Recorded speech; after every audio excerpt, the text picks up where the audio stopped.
Once upon a time, deep in the heart of a sprawling emerald forest, a troop of monkeys thrived in harmony. The trees stretched high into the sky, their leaves whispering secrets to the wind, and sunlight danced on the forest floor like tiny golden lanterns. Every morning, the monkeys awoke to the gentle hum of nature, the birds calling to one another in melodious chorus, the rustle of leaves as squirrels darted across branches, and the distant sound of a waterfall tumbling into a crystal-clear river. These monkeys were no ordinary creatures. They were clever, nimble, and full of curiosity. From the smallest twig to the tallest canopy, they explored every inch of their leafy world. Some would swing effortlessly from vine to vine, leaping as if gravity itself were a mere suggestion.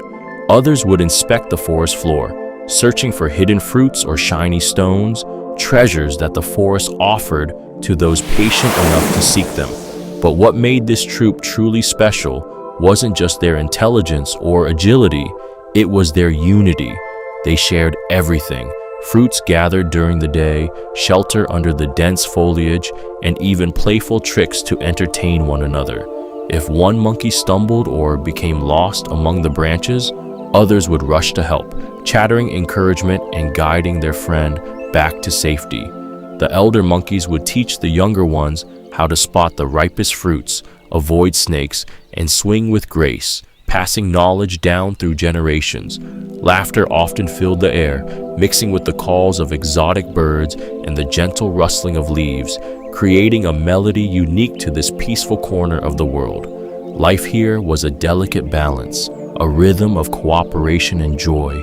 Every monkey knew its place, and every creature respected the unwritten rules of the forest. There was a sense of belonging that stretched through the canopy and into the deepest roots of the trees. In this world, danger existed, of course. Storms could topple even the mightiest trees. Predators lurked in shadowed corners. But these monkeys faced every challenge together. Together, they were invincible, not because of strength alone, but because of trust, cleverness, and a spirit that celebrated life rather than fearing it. And yet, even in a paradise so perfect, change is inevitable. For on one golden morning, when the dew still clung to every leaf and the sun had barely crested the tallest trees, the air was pierced by a new presence, a rustling that was heavier, slower, and filled with a strange, unfamiliar energy. A chimpanzee appeared at the edge of the troop's territory, watching with keen, calculating eyes. Unlike the monkeys whose lives were bound by playfulness and shared trust, this chimpanzee moved with purpose. Every step seemed deliberate, every glance sharp, as if he were weighing the forest, assessing its potential. And with that arrival, the calm harmony of the forest, the laughter, the carefree swings, the playful mischief, stood on the brink of being disrupted. A new chapter was about to unfold, one that would test the unity, intelligence, and courage of the clever monkeys who had always believed that life in the forest was as simple as a sunny morning under the trees. Koba was unlike any creature the forest had seen. His fur was a deep, shadowy brown that seemed to absorb the sunlight rather than reflect it, and his eyes gleamed with a sharp intelligence that made the other animals instinctively wary. There was a quiet power in the way he moved, a confidence born not of kindness, but of calculation. Every step he took was measured, every glance scanning the surroundings for weakness, every twitch of his fingers a reminder that he was always ready. From the moment Koba set foot in the forest, a ripple of unease spread among the trees. The birds grew quieter, the leaves seemed to rustle with caution, and even the wind, it seemed, carried a subtle warning. Koba didn't merely want to live in this forest, he wanted to control it. His mind was a labyrinth of schemes and strategies, each more cunning than the last. He didn't think in terms of friendships or alliances, only in terms of power. If I remove the monkeys, he mused, his voice barely audible as he spoke to himself beneath the canopy, they will be gone. No one will stand in my way. The forest will bend to me, every branch, every river, every creature under my command. He paced silently, imagining the trees themselves bowing in submission, the river's current flowing to his desires, and the smaller animals scrambling for safety at his feet. Ambition burned within him like a relentless fire, consuming any thought of hesitation or mercy. Koba's cunning was his greatest weapon. Unlike brute strength alone, which many predators relied on, he understood psychology. He watched the monkeys from afar, noting their routines, their playful habits, their moments of distraction. He analyzed, he waited, he learned.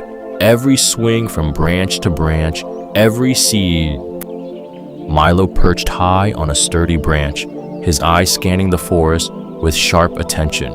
The air carried a strange tension, subtle at first, but unmistakable. Something had shifted. The playful chatter of the troop had slowed, replaced by whispered calls and quick glances toward the shadows where Koba had been spotted. Milo's heart beat steadily, not with fear, but with determination. He knew that cleverness alone would not save them. It was unity that could. He leapt down gracefully from branch to branch, moving with a precision honed by years of swinging through the forest canopy. Every step was calculated, every pause a moment to assess the surroundings. The troop gathered, small clusters of monkeys huddling together, their fur bristling with anticipation. Milo raised a hand, calling for silence, and all eyes turned to him. The forest seemed to lean in, waiting. "Friends," Milo began, his voice calm but commanding, "I know what we face is dangerous. Koba is strong, cunning, and determined, but strength alone does not make a true king. Wisdom, courage, and kindness, these are our weapons. These are what make us strong. Alone, any of us could be overpowered, but together, we are unstoppable." The monkeys exchanged glances, chattering softly among themselves. Milo's words sparked a fire within them, a reminder of the bonds that had kept them safe all their lives. He continued, "We must stay united. We must be clever. Observe, think, and act, not out of fear, but out of intelligence. Every branch, every leaf, every hidden path is our advantage if we use it wisely." Immediately, the troop split into teams, each with a clear role. Some monkeys scouted the forest floor, listening for the faintest sound of movement. Others positioned themselves high in the canopy, watching every tree and vine for signs of intrusion. Milo himself moved silently among them, giving quick instructions, nods of encouragement, and subtle signals only they could understand. Their coordination was fluid, a dance of instinct and training, honed over countless days of living in harmony. Even the youngest monkeys took part, carrying messages, alerting their friends to shifts in the shadows, and learning the subtle strategies that Milo imparted. There was urgency in their movements, yet a grace that came from knowing they were not acting in panic, but with purpose. Every flick of a tail, every quiet leap, every glance toward another monkey was part of a synchronized effort to survive and protect their home. The forest itself seemed to respond to their energy. Leaves swayed gently, sunlight flickered through the canopy, and the distant murmur of the river provided a rhythmic heartbeat for the troop's preparations. Milo's gaze swept across his friends, a mixture of pride and determination shining in his eyes. They were small, perhaps even fragile compared to the brute strength of Koba, but their minds were sharp, their hearts brave, and their unity unbreakable. As shadows lengthened and the golden sun dipped toward the horizon, Milo whispered to himself, "We do not fight with hatred. We fight with wisdom, with courage, with kindness." And with that, the troop braced themselves, ready to meet whatever challenge the ambitious chimpanzee would throw their way. Every branch, every leaf, every heartbeat of the forest was alive with anticipation. The forest at night was alive with shadows. Moonlight filtered through the dense canopy, casting silver streaks across twisted roots and tangled vines. Every rustle of leaves seemed louder, every distant hoot of an owl more ominous. The air was thick with anticipation, as if the forest itself was holding its breath. Koba moved silently, muscles coiled like springs, each step calculated to avoid the smallest sound.